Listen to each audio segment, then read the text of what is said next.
Minister, última pergunta. Conta que desenvolvimento de refineria de Corsão. Bom, esse aqui é um tema que ainda não sabe, o último ano nós está passando dificuldade para chegar no operador. Um tema que o ministro-presidente é mesmo em charge, esse aqui, um tema também que nós sabe que está um pilar econômico grande para nosso país, mas nós não queremos para que isso ainda é um desenvolvimento importante, mas agora aqui, se o bom, nossa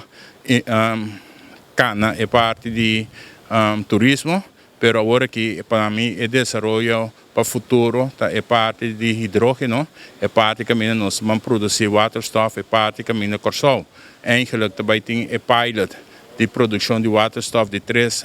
molinas mais grandes no mundo, que também vai poner na Corsão, para de forma nós começar e com o futuro nós vira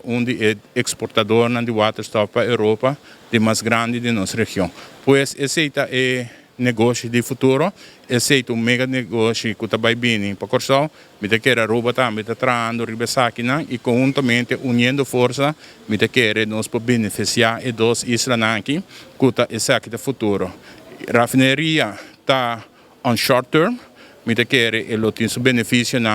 para nos estabilizar e para nos crescer, mas on long term para o futuro, me quer o desenvolvimento e caminho do mundo também está dentro da direção de energia verde.